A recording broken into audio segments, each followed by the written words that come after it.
Mister Coppi, come giudichi questa vittoria? È voluta fortemente la tua squadra, tenuto bene dietro, se è giusta oppure insomma, il guanto che sarebbe stato un po' di più ha fatto dal punto di vista di gioco? Sì, quello sicuramente, non siamo stati bravi a trovare il gol e abbiamo cercato di difenderlo in tutti i modi.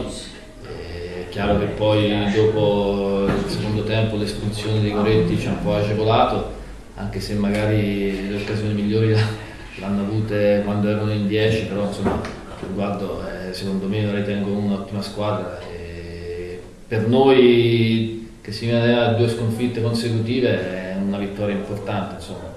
Si lavora meglio in settimana quando si vince. Sicuro, oggi poi ti mancavano anche Zuppardo e anche Mincione l'ultima sì. defezione, quindi hai comunque rimpiazzato bene perché questo ragazzo che ha segnato ha dimostrato di essere molto dinamico e il futuro dei cronisti. Sì, no, sono contento della prestazione di tutti i ragazzi perché chi ha giocato non ha fatto rimpiangere gli assenti e questo è importante per una squadra. È chiaro che avevamo qualche defezione, Zuppardo squalificato, Ancione infortunato, alcuni giocatori non al meglio della condizione, però ecco, sono soddisfatto della prestazione della squadra in generale, quindi dobbiamo andare avanti su questa strada. Diceva il tuo collega avversario Giunti, un campionato molto equilibrato, un campionato diverso rispetto a quello che ha fatto la Pianese, forse anche quando è stato, ecco. Quindi si è partiti ma con l'intento prima di salvarsi, credo quest'anno.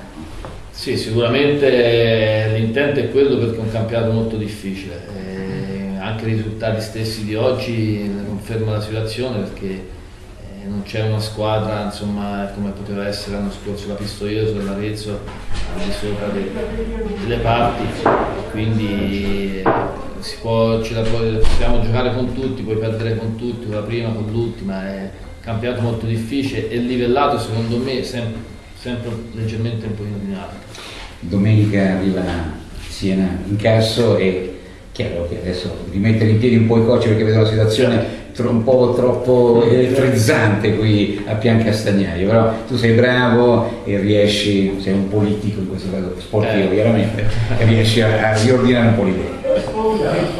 Va bene, no, chiaro domenica viene il Siena, è sicuramente una partita importante, una sfida affascinante contro insomma, una squadra che fino a qualche anno fa giocava in Serie A, quindi ce la giochiamo come abbiamo fatto quando siamo andati a giocare a Siena in Coppa.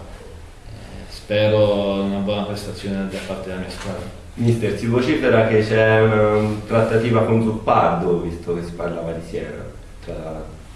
Questo, devo essere sincero, bisogna dirlo al direttore, insomma, al presidente, io di queste cose non me ne occupo. Farebbe più comodo al Siena o è meglio che rimanga qui in bianco-nero? Ecco.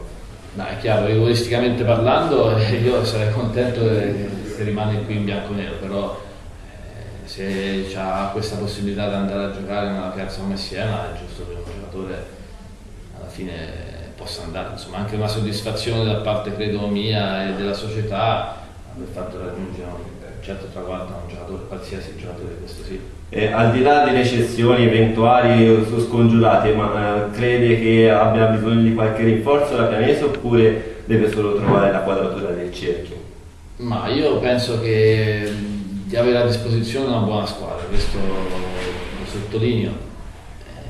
Forse la quadratura del cerchio ancora ci manca, questo sicuramente, indipendentemente dai risultati. Sono le prestazioni che non mi sono piaciute. È chiaro che se le prestazioni non ci sono anche i risultati non vengono. Grazie mister.